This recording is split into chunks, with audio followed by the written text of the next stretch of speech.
What's up with it, man? It's your boy FUEGO, if you don't already know. And today we finna be jumping into a NINO Paid type beat, man. Let's get into it.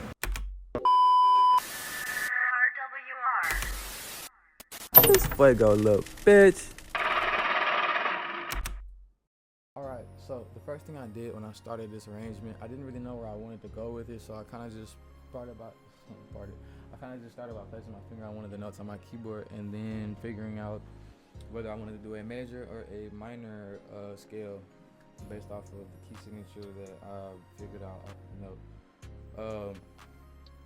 I ended up going with, I started on a root note F, and I went with a minor scale, I just used the minor scale pattern to figure out the notes in that key. So then I created a chord progression, and it looks something like this. Let me be in my headphones. Hold on. So I made a chord progression, and it looks something like this, or sounds something like this.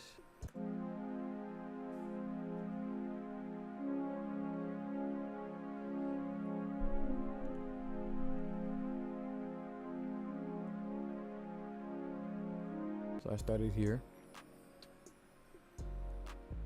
Then I came in and added this for to complement that. It just does that the whole 8 bars, no other downbeat except for the one at the beginning of every first 8 bar. Then I added this synth for a little texture and depth because it has an effect that makes it sound like it's going in and out.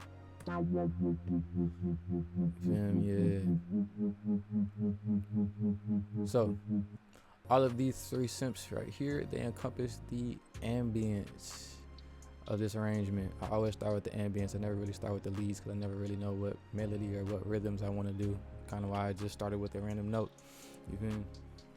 I've never been one to always jump straight into something knowing what I want to do, but I always like to be creative. So I try my hand at anything. I'll just listen to the sounds that I have available to me and then put them together how I feel like they may mesh together well.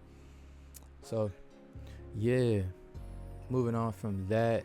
Yeah, these synths, they stay the same throughout the entire arrangement. They don't really change much at all because I said they're the ambient, so it's just have the background noise, you know what I'm saying, fill up that space.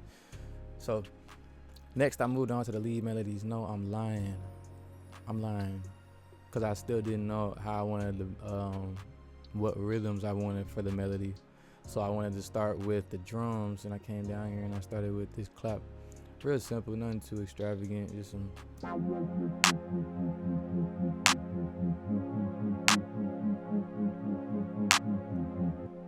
You feel me? Not too much going on with that. I didn't really want it to be so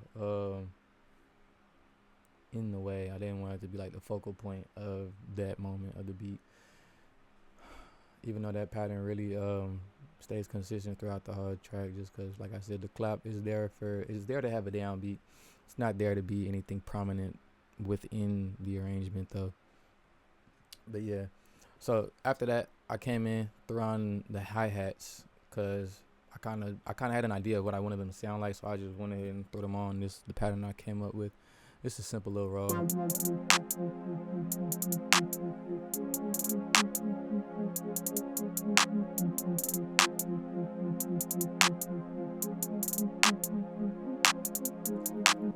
But yeah, that's that.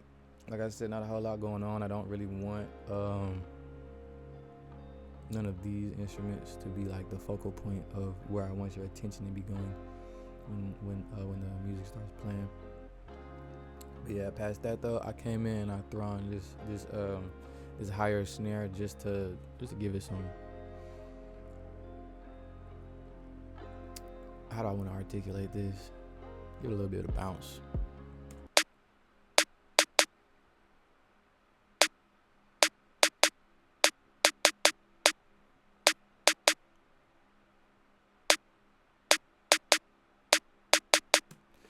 So yeah, that's that. Then after I put all that down, I came back up and I finally put together the lead melodies, if you feel me. So I started with the church choir, actually. The church choir was the first thing I added, and this is what that sounds like.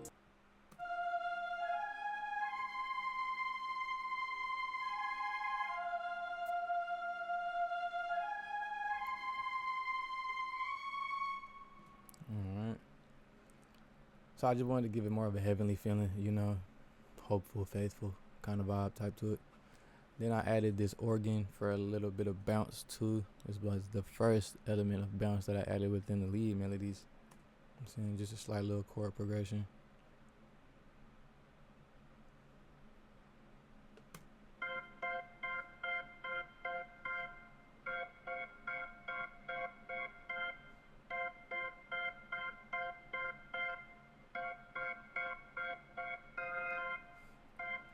So most of these notes are staccato with the exception of the legato at the end right here when I did that, just to give it more of a tie together. Yeah, I like the way that sounds. I like the way it fades into the next transition or the next part of the song. So yeah,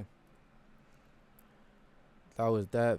Next part I added for the lead melody would be this gospel choir.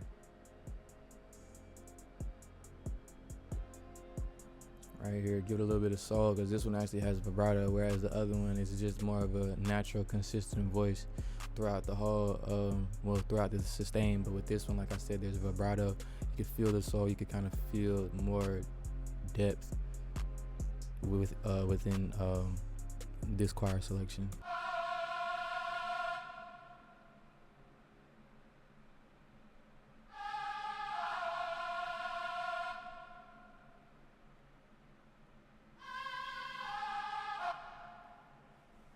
So yeah, I didn't really want them to come in too loud. I wanted them to be more of like a faint background sound, just a little bit of ear candy, not too prominent, or not, let me not say not too prominent, but not too much of the focal point. It's still in your face and you're still gonna hear it, but it's not too much, in my opinion. Just because I wasn't, that's what I was aiming for at least. I don't want it to be too much. I want it to be heard, but just enough. You feel me? All right. So next part would be Steinway Grand. Just give it a little bit of more deeper undertones. And then with this specifically, as if you know what a Steinway sounds like, it's not this. I put on, no, not this one. Get on the right track first. Put on an EQ and I did a pretty drastic low pass filter. You know what I'm saying? Cut a lot of the high end out, made it sound like it was kind of submerged or condensed, compressed, if you will. But yeah, that is the lead melody and ambient melody, and I'll let that play. Let that play right now.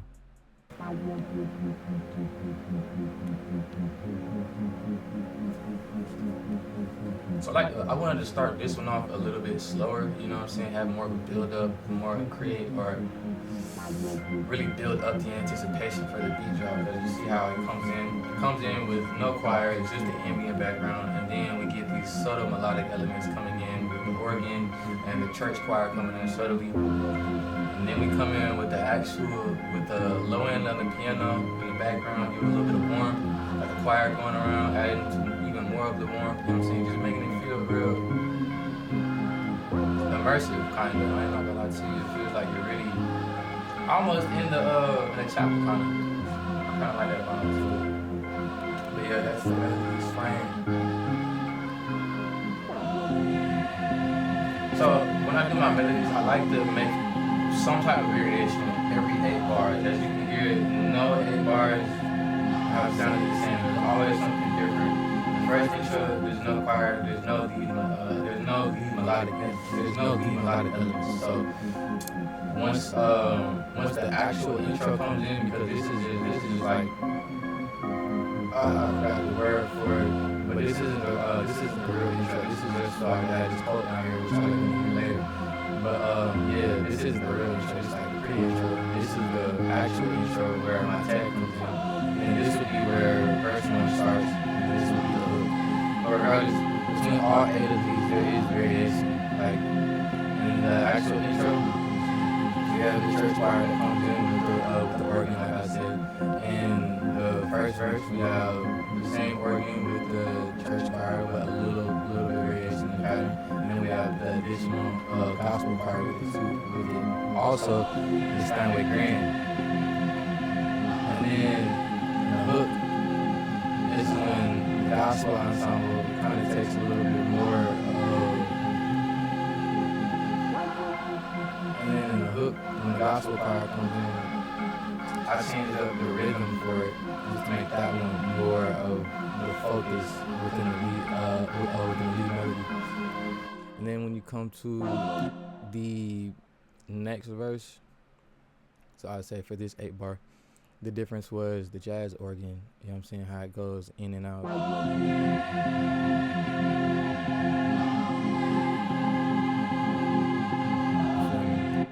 That was the difference there. We also had this synth.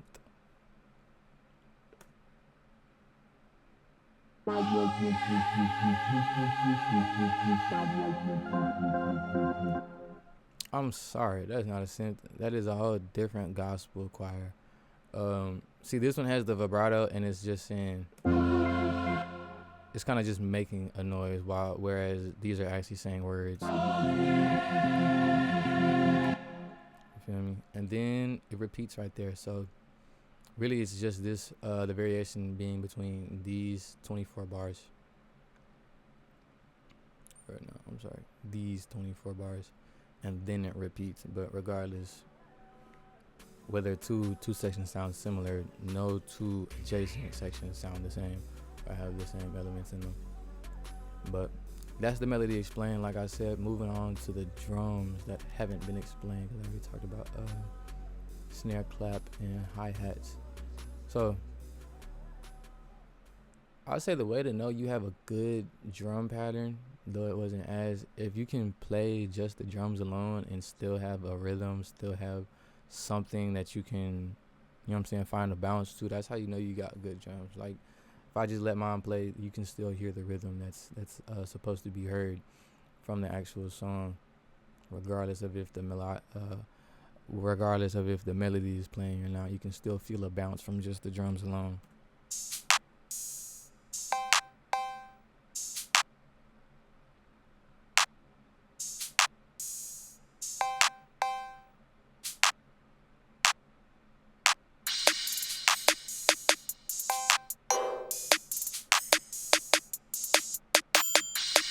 See, even without any bass or anything, you can still kind of hear the direction that the rhythm is going in. So yeah, I know I have quite a bit of tracks here, I'm not gonna lie to you. Majority of it being cymbals and auxiliary. I lose a lot of hi-hats, I'm not gonna lie to you. The hi-hats, I feel they kind of tie in together each of the downbeats that can happen within the drums. Just like how the cymbal is a transition between, or it was a transition to the clap between some of the different perks and auxiliary instruments. That's kind of what I mean when I say it's like a transition, like a tie. It ties them together, makes them mesh well. When we come down here, these are all the perks that I use. We got a shaker, some lasers. We got the little tink sound, triangle, tambourines, cowbell. Not too much, but just enough to make it interesting in my opinion. Didn't really want to do a whole lot. I kind of wanted to make this one a little bit more open, even though it's not as open as others would. Even though, let me say, others maybe wouldn't consider this as open, but for my style of beats, I usually have like way more tracks than this on one beat.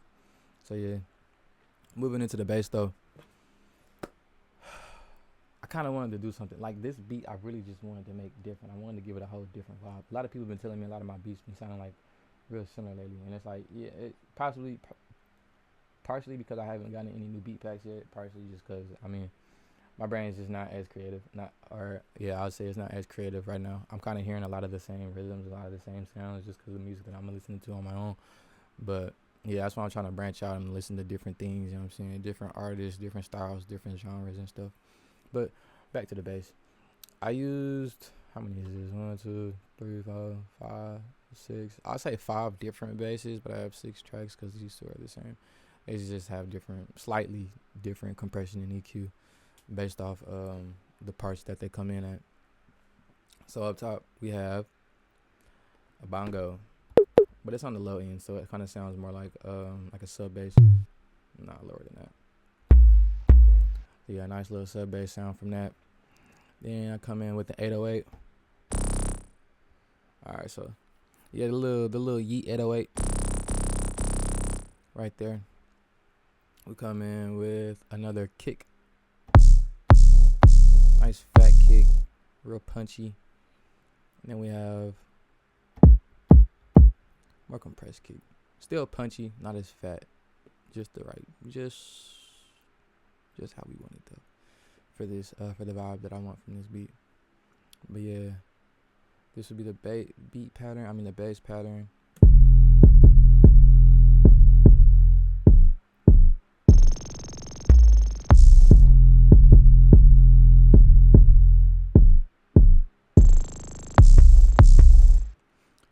Boom. And that is my beat. Now I let it play from start to finish. Y'all let me know what y'all think. Any feedback y'all have, anything y'all would have done differently, anything that y'all would add, let me know. If you fuck with it, if you hear any other artists on it, let me know down in the comments, and make sure to share this to anybody you feel will rock this whole out, man. Let's get into it though. I don't care how good you are, I don't care how talented you are. I don't care how much you work on yourself. There are some times when things aren't going to go right. There are times when anything that can happen will happen.